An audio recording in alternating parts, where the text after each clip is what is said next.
آله وذريته وبارك وسلم تسليما كثيرا أما بعد فأعوذ بالله من الشيطان الرجيم بسم الله الرحمن الرحيم وقال إني ذاهب إلى ربي سيهدين رب هب لي من الصالحين فبشرناه بغلام حليم فلما بلغ معه السعي قال يا بني إني أرى في المنام أني أذبحك فانظر ماذا ترى قال يا أبت افعل ما تؤمر ستجدني إن شاء الله من الصابرين فلما أسلما وتله للجبين وناديناه أن يا إبراهيم قد صدقت الرؤيا إنا كذلك نجزي المحسنين وقال تعالى لن ينال الله لحومها ولا دماؤها ولكن يناله التقوى منكم كذلك سخرها لكم لتكبروا الله على ما هداكم وبشر المحسنين صدق الله مولانا العظيم وبلغنا رسوله النبي الكريم ونحن على ذلك من الشاهدين والشاكرين والحمد لله رب العالمين. بزرگان محترم اور برادران عزیز، ذو الحجہ کے مہینے کا سب سے پہلا کام وہ یہ ہے کہ جن لوگوں کے ذمے قربانی ہے ان کو چاہیے کہ وہ قربانی کے کرنے تک ذو الحجہ کا چاند دیکھنے سے لے کر اپنے ناخن اور بال نہ کاٹیں. یہ مستحب عمل ہے. اگر کسی کے 40 دن پورے ہو گئے تو اس کو چاہیے کہ وہ ضرور کاٹ لے، اور اگر کسی کے 40 دن نہیں ہوئے تو اس کے لیے مستحب یہ ہے کہ ناخن اور بال نہ کاٹیں. دوسرا عمل اس مہینے کا وہ تکبیرات تشریق ہے، جس کا آغاز 9 ذو الحجہ کی فجر سے ہوتا ہے اور 13 ذو الحجہ کی عصر تک رہتا ہے. ہر فرض نماز کے بعد ایک دفعہ اللہ اکبر لا الہ الا اللہ واللہ اکبر وللہ الحمد یہ پڑھنا واجب ہے. مردوں کے لیے اونچی آواز سے، اور یہ وجوب عورتوں کے لیے بھی ہے، ان کے لیے آہستہ آواز سے. عام طور پر مرد حضرات نماز مسجد میں پڑھتے ہیں تو یاد دہانی ہو جاتی ہے اور سب لوگ پڑھ رہے ہوتے ہیں تو یاد آ جاتا ہے اور انسان پڑھ لیتا ہے. لیکن خواتین اس سلسلے میں اکثر نسیان اور بھول کا شکار ہو جاتی ہیں. بسا اوقات ان کو مسئلے کا علم نہیں ہوتا اور بسا اوقات وہ بھول جاتی ہیں.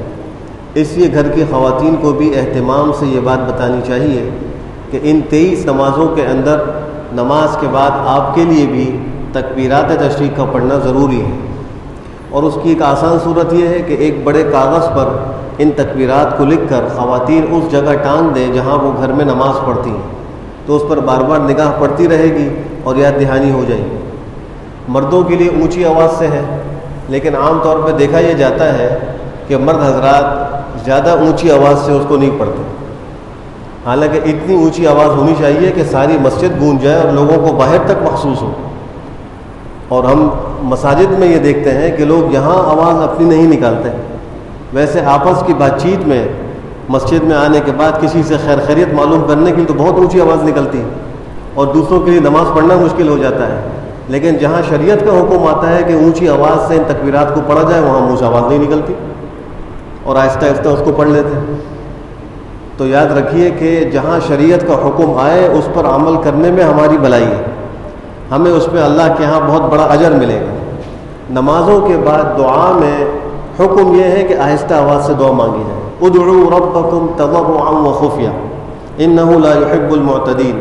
اپنے پروردگار کو پکارو گر گڑا کر اور آہستہ آہستہ چپکے چپکے پکارو.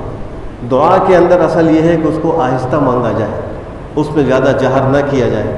لیکن تکبیرات تشریق میں حکم یہ ہے کہ اس کو اونچی آواز سے پڑھا جائے. اسی طریقے سے جب عید الاضحیٰ کی نماز کے لیے عیدگاہ آ رہے ہوں یا مسجد آ رہے ہوں یا مسجد سے واپس جا رہے ہوں نماز سے فارغ ہو کر, تو راستے میں اونچی آواز سے تکبیرات تشریق کا پڑھنا مسنون عمل ہے. آج ہمارے گلی محلے ان تکبیرات کی آوازوں سے محروم ہیں. ہمیں محسوس ہی نہیں ہوتا کہ ہم عید کی نماز پڑھنے کے لیے آ رہے ہیں یا عید کی نماز سے فارغ ہو کر واپس جا رہے ہیں. عید کی نماز کے بعد ملاقات اور ایک دوسرے سے خیر خیریت کی آوازیں تو کانوں میں پڑتی ہیں اور عید مبارک کی آوازیں کانوں میں پڑتی ہیں, لیکن آتے اور جاتے وقت اللہ اکبر لا الہ الا اللہ واللہ اکبر وللہ الحمد کی آواز ہمارے کانوں میں نہیں آتی. اس لیے اس کی عادت بنائیے کہ تکبیرات تشریق کا اہتمام جن دنوں کی نمازوں میں ہے وہ بھی اچھے طریقے سے ہو, اور عید کے لیے آتے اور جاتے وقت بھی ان تکبیرات کا اونچی آواز سے اہتمام ہو. عید الفطر میں حکم یہ ہے کہ آہستہ آواز سے ان کو پڑھا جائے, لیکن عید الاضحیٰ میں حکم یہ ہے کہ اونچی آواز سے ان تکبیرات کو پڑھا جائے. اس مہینے کا تیسرا عمل وہ روزہ ہے, اور یوم عرفہ کا بالخصوص اور بقیہ 9 دنوں کا بالعموم. حدیث شریف کی روح سے ایک روزے پر 1 سال کے روزوں کا ثواب ملتا ہے, اور یوم عرفہ 9 ذو الحجہ کے روزے کا ثواب 1 سال کے اگلے اور پچھلے گناہوں کی معافی کی صورت میں ملتا ہے. یہ اس مہینے کا تیسرا عمل ہے. چوتھا عمل اس مہینے کا وہ حج ہے.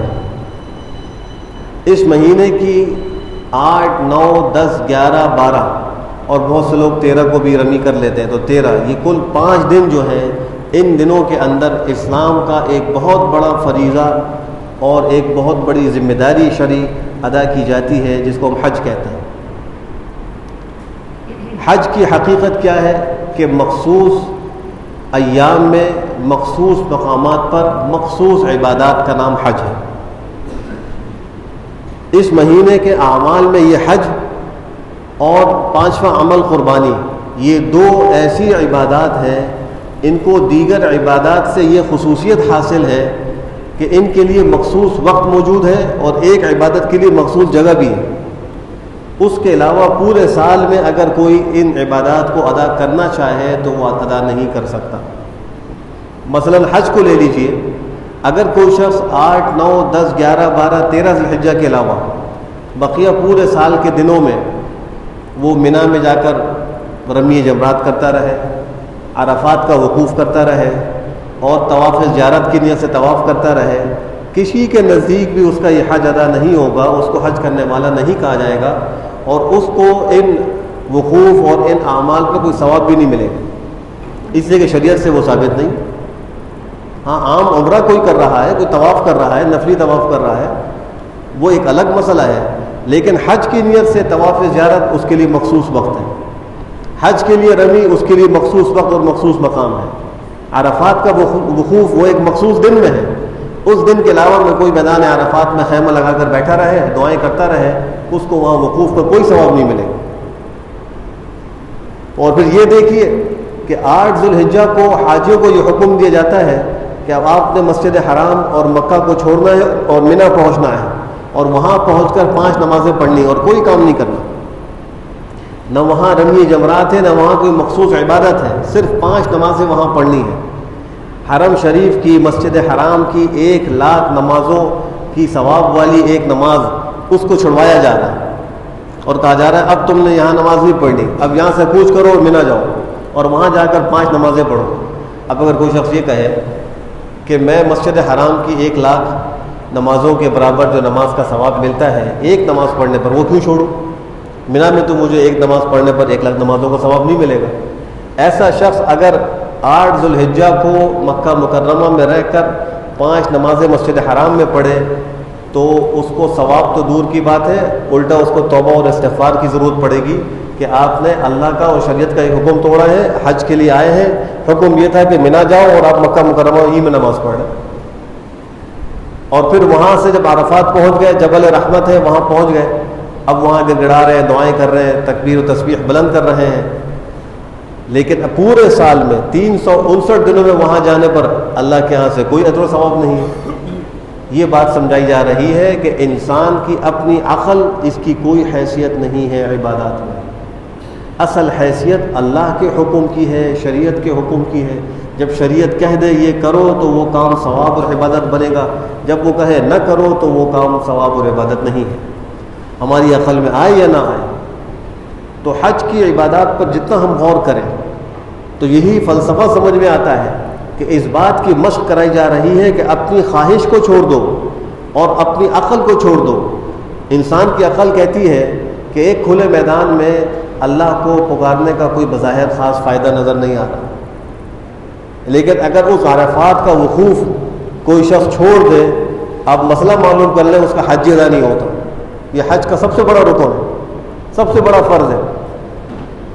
پھر ہم یہ دیکھتے ہیں کہ جمرات کی رمی میں ایک پتھر ہے، ایک ستون ہے، اس کو پتھر مارے جا رہے ہیں، اس کے مارنے میں عقل کہتی بظاہر کوئی وجہ سمجھ میں نہیں آتی، لیکن حکم یہ ہے کہ آپ نے وہاں پتھر مارنا۔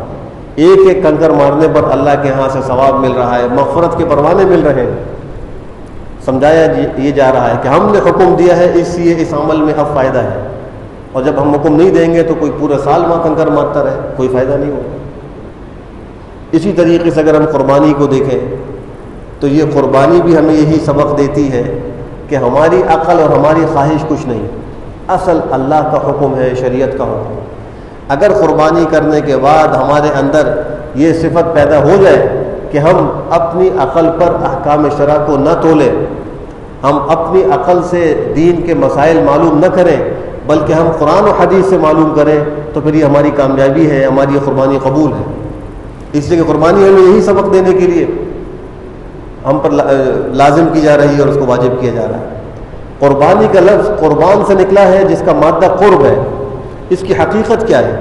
اس کی حقیقت یہ ہے کہ محض اللہ کو راضی کرنے کے لیے مخصوص دنوں میں جانور کو ذبح کرنا۔ اب اگر کوئی کہے کہ جانور کو ذبح کرنے میں کیا فائدہ ہے، جانوروں کی کمی ہو جائے گی، گلیاں گندی ہو جائیں گی، خون بہے گا، اس کے بجائے ہم یہ رقم اٹھا کے کسی غریب کو دے دیں، کسی بچی کے جہیز میں دے دیں تو یہ زیادہ فائدے کی چیز ہے۔ بہت سے لبرل اور اسلام دشمن اور دین سے ناواقف لوگ یہ باتیں پروپیگنڈے کے طور پر لوگوں میں چلاتے ہیں، اور وہ کہتے ہیں کہ اس کی کیا ضرورت۔ سوچنے کی بات ہے، جب انسان 3 لاکھ کا موبائل لینے کے لیے جاتا ہے تو یہ خیال کیوں پیدا نہیں ہوتا کہ میں 30,000 کا موبائل لے لوں اور بچے کسی غریب کو دے دوں۔ 80 لاکھ کی گاڑی لینے کے لیے جاتا ہے، یہ خیال پیدا نہیں ہوتا کہ 20 لاکھ کی گاڑی سے بھی میرا کام چل سکتا ہے، بقیہ 60 لاکھ کسی غریب کو دے دوں۔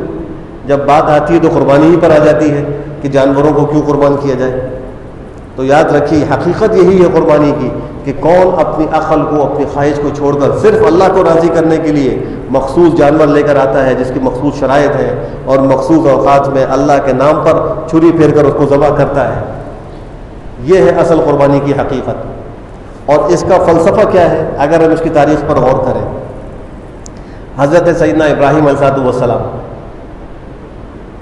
ان کی اہلیہ محترمہ حضرت سارہ، ان دونوں کے ہاں اولاد پیدا نہیں ہوئی، بڑی عمر کو پہنچ گئے اور اپنی قوم کو دین کی دعوت دیتے تھے۔ ان کا اصل علاقہ عراق کا تھا، وہاں رہتے تھے۔ ان کی قوم نے ان کی دعوت کو قبول نہیں کیا، بت پرست تھی، بتوں کی پوجا کیا کرتی تھی۔ چنانچہ انہوں نے ارادہ کیا کہ میں اپنی قوم کے علاقے سے نکل جاؤں اور دوسری جگہ جاؤں، وہاں جا کر اللہ کی عبادت کروں، اللہ کے دین کی دعوت دوں۔ تو انہوں نے اس ارادے کا یوں اظہار فرمایا کہ وقال انی ذاہب الی ربی سیہدین، بس میں تو جا رہا ہوں اپنے پروردگار کے حکم سے، جہاں مجھے کہیں گے میں وہاں جا رہا ہوں، مجھے میرا پروردگار رہنمائی نصیب کرے گا۔ پھر اس کے بعد اللہ سے دعا کی رب ھب لی من الصالحین، چونکہ اولاد نہیں تھی، اے میرے پروردگار مجھے ایک نیک فرزند عطا کر دیجیے۔ حضرت سارہ نے جب دیکھا کہ ہم بڑی عمر کو ہو گئے ہیں اور اولاد نہیں ہے، تو فرعون مصر نے جو اس زمانے کا تھا، اس نے ایک کنیز ان کو ہبہ کی تھی جس کا نام ہاجرہ تھا۔ حضرت سارہ نے وہ حضرت ابراہیم کو دے دی کہ آپ اس سے نکاح کر لیں، ہو سکتا ہے کہ اللہ ہمیں اولاد دے دے۔ چنانچہ حضرت ہاجرہ سے حضرت ابراہیم علیہ السلام کا نکاح ہو گیا، اور ان کے بطن سے اللہ نے ایک ان کو فرزند عطا فرمایا جس کا نام اسماعیل ہے، جس کو ہم آج سیدنا اسماعیل علیہ السلام کے نام سے جانتے ہیں۔ اللہ فرماتے ہیں فبشرناہ بغلام حلیم، ہم نے ان کو ایک بڑے سمجھدار عقل مند لڑکے کی بشارت دی۔ فلما بلغ معه السعی، یہ یہاں سے نکلے اور شام کے علاقے میں چلے گئے، عراق سے نکل کر شام پہنچ گئے، وہاں رہے، ایک وقت تک وہاں رہے۔ پھر اللہ کا حکم یہ ہوا کہ اپنی بیوی ہاجرہ کو لو اور اپنے شیرخوار بچے اسماعیل کو لو اور یہاں سے کوچ کرو اور جہاں ہم کہہ رہے ہیں وہاں چلے جائیں۔ چنانچہ یہ ان کو لے کر آئے، اور آج جہاں بیت اللہ موجود ہے، مکہ مکرمہ کا وہ علاقہ، وہاں لا کر ان کو چھوڑ دی۔ اس وقت نہ وہاں کوئی آبادی تھی، نہ وہاں کوئی تعمیر ہوئی تھی، نہ کوئی انسان وہاں بستا تھا، تنہا اکیلے لخ دخ ایک جنگل میں اپنے شیرخوار بچے اور اپنی بیوی کو چھوڑ کر واپس جا رہے ہیں۔ بیوی نے پیچھے سے آواز دی کہ ہمیں یہاں کہاں چھوڑ کے جا رہے ہیں، کوئی جواب نہیں دیا۔ جب کئی دفعہ پوچھا تو بیوی نے کہا کہ اللہ کے حکم سے ایسا کر رہے ہیں؟ فرمایا کہ ہاں اللہ کے حکم سے کر رہے ہیں۔ تو انہوں نے کہا کہ اللہ ہمیں ضائع نہیں کرے، واپس تشریف لے گئے۔ جب اللہ کا حکم ہوتا تھا تو شام سے آتے تھے، بچوں کو دے کے واپس چلے جاتے تھے۔ وہاں یہ بچہ پلتا رہا، زمزم کا کنواں بن گیا، بچہ بڑا ہو گیا۔ قرآن کریم کہتا ہے فلما بلغ معه السعی قال یا بنی انی اری فی المنام انی اذبحک فانظر ماذا تری۔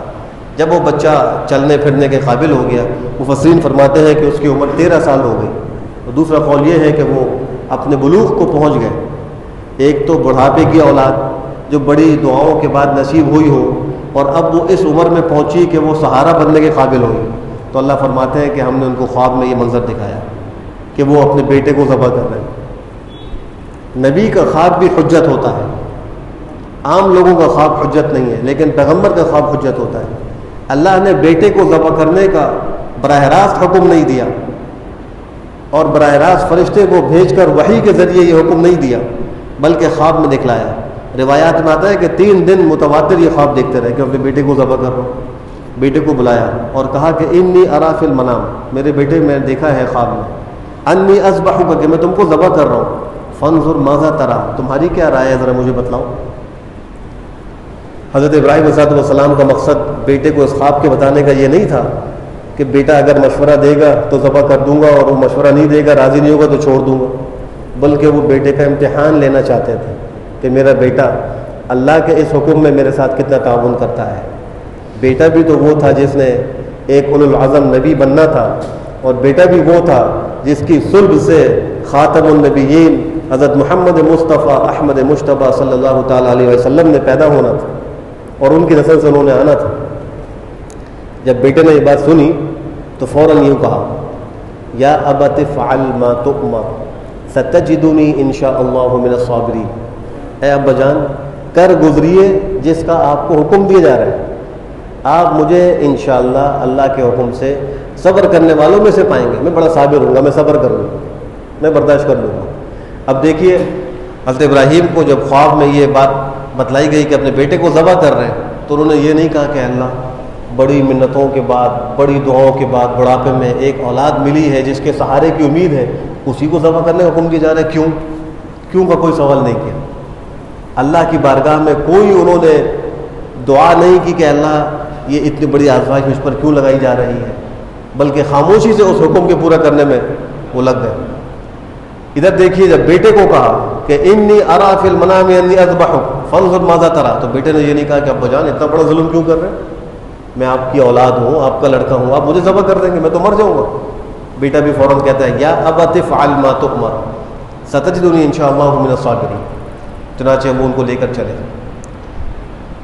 والدہ کو پتہ نہیں کہ بیٹے کو لے کر کہاں جا رہے ہیں، لے کے چلے گئے۔ روایات میں آتا ہے کہ شیطان آ گیا، آ کر وہ شیطان نے کہا یہ تمہارا بیٹا ہے، اس کو ذبح کر دو گے پھر تمہارا کیا ہوگا۔ انہوں نے اس شیطان کے اس وسوسے کو سن کر پتھر اٹھا کر اس کو مارا، وہاں سے وہ غائب ہو گیا، کچھ اور آگے چلا گیا۔ پھر وہاں دوبارہ ان کو وہ پریشان کرنے لگا، پھر پتھر مارے۔ 3 دفعہ ایسا ہوا، اللہ کو یہ ادا اتنی پسند آئی کہ رہتی دنیا تک اللہ نے حج کی صورت میں رمی جمرات کو مشروع فرما دی۔ اس سے پہلے بچپن میں جب اس بچے کے لیے ماں پانی تلاش کر رہی تھی تو کبھی صفا پہ کبھی مروہ پہ، اللہ کو وہ ادا بھی اتنی پسند آئی کہ اس کو بھی حج کا جز بنا دیا کہ سعی کے بغیر حج نہیں ہوگا، سعی کے بغیر عمرہ نہیں ہوگا، سعی کرنی ہے، طواف کے بعد سعی کرنی ہے۔ بہرحال وہ لے کر چلے۔ جب پہنچ گئے تو بیٹا کہتا ہے کہ ابا جان آپ ذبح کرنے سے پہلے چھری کو تیز کر لیجئے، اس لیے کہ روح نکلنے کی تکلیف تو ہوتی ہے، میں بھی ایک انسان ہوں تو مجھے بھی تکلیف ہوگی. میں چاہتا ہوں کہ آپ جلدی سے چھری پھیر دیں تاکہ اس تکلیف سے میں بہت جلدی سے گزر جاؤں.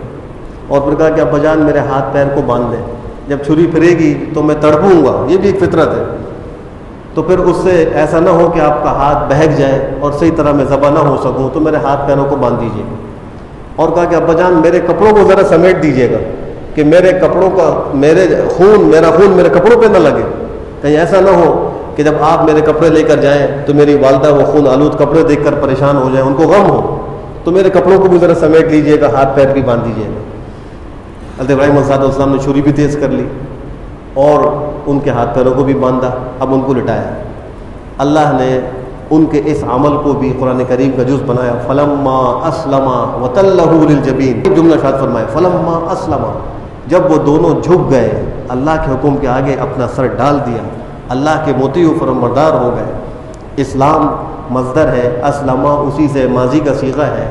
مسلمان بھی وہ ہوتا ہے جو اللہ کے حکم کے آگے اپنے سر کو جھکا دیتا ہے، چوں و چرا نہیں کرتا کہ یہ حکم کیوں دیا گیا.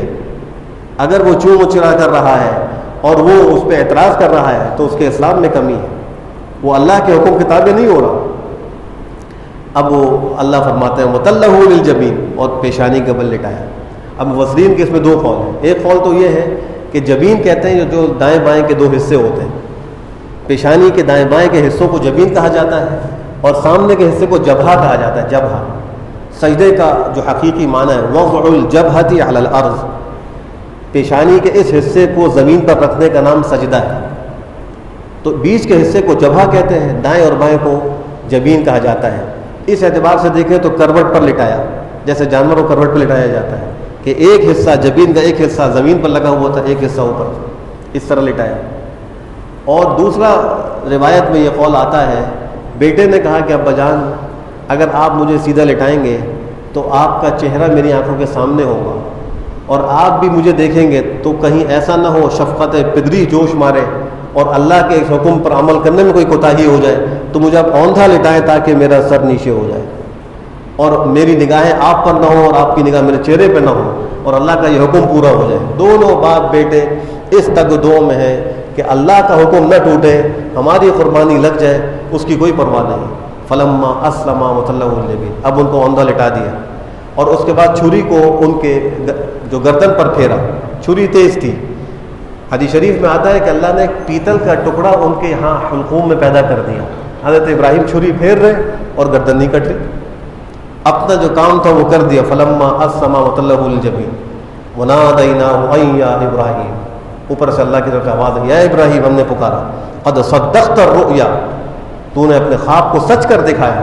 ہم نے تو خواب میں تم کو حکم دیا تھا، تمہارا امتحان اور آزمائش تھی، لہذا تم نے اس کو سچ کر دکھایا.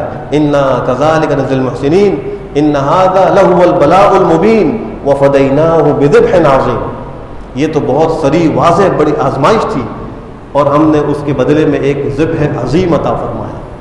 مفسرین نے لکھا ہے کہ حابیل نے جو حضرت آدم کا بیٹا تھا اور جب وہ ان دونوں بھائیوں کا اختلاف ہوا تھا تو قربانی کے ذریعے سے فیصلہ ہونا تھا، تو حابیل نے ایک مینڈھا قربان کیا تھا.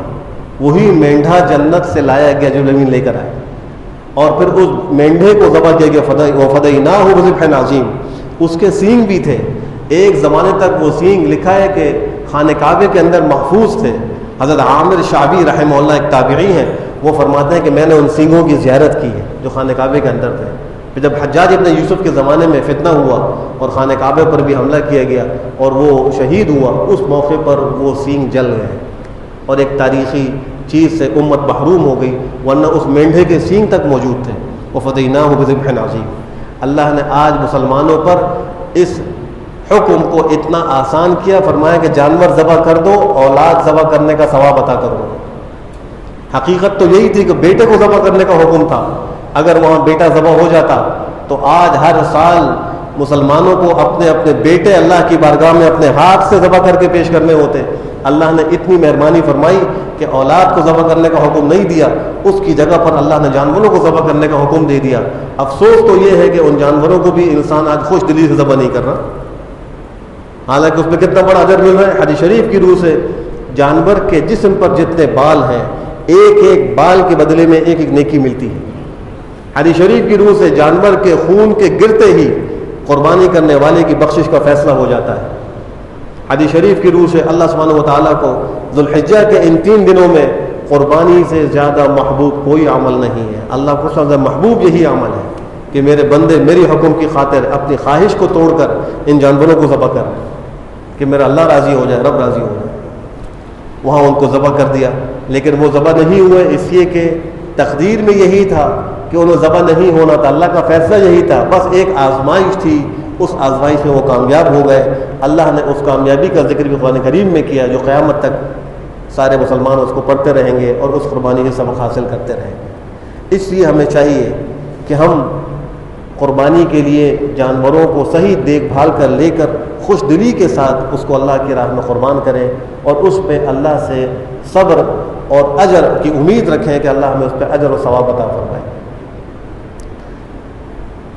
ایک روایت لوگوں میں مشہور ہے کہ سمّنوا ضحایاکم فإنها علی الصراط مطایاکم، اپنی قربانیاں موٹی تازی کرو اس لیے کہ پل صراط پر یہ تمہاری سواری بنے گی۔ یہ روایت صحیح اور درست نہیں ہے، اس لیے اس روایت کو مدار بنا کر یہ کہنا کہ جانوروں کو خوب فربل ہو تاکہ کل پل صراط پر تمہاری سواری بن جائے، یہ بات تو ٹھیک نہیں ہے۔ ویسے الگ شریعت کا حکم ہے کہ جانور خوبصورت ہو، صحت مند ہو، اس کی عمر پوری ہو، تو جو شریعت کا یہ حکم ہے اسی کو پورا کرنے کے لیے انسان اس کو قربان کر دے، اللہ سے جو ثواب کی امید رکھے۔ لیکن یہ سمجھنا کہ وہ پل صراط پر ہماری سواری بن جائے گی، ایسے بہت سارے میسج بھی آج کل سوشل میڈیا پر وائرل ہو رہے ہیں، کچھ لوگ ہم سے بھی پوچھتے ہیں، تو یاد رکھیے کہ یہ روایت ثابت نہیں ہے کہ سمّنوا ضحایاکم فإنها علی الصراط مطایاکم۔ عید کے دن کچھ چیزیں ایسی ہیں جن کو کرنے سے اللہ کا ثواب زیادہ ملتا ہے۔ ان میں ایک تو یہ ہے کہ عید کے دن صبح جلدی بیدار ہوا جائے، چاہے عید الفطر ہو چاہے عید الاضحیٰ۔ دوسرا عمل یہ ہے کہ غسل کیا جائے، جو اچھا لباس موجود ہو، نیا ہو وہ، یا استعمال شدہ کوئی اچھا ہو اس کو استعمال کیا جائے، مسواک کی جائے، خوشبو لگائی جائے، اور قربانی سے پہلے اگر کھانے پینے سے احتیاط کی جائے تو یہ ایک مستقل سنت عمل ہے، کار ثواب ہے، اور اس دن کھانے کا آغاز اپنی قربانی کے گوشت سے کیا جائے۔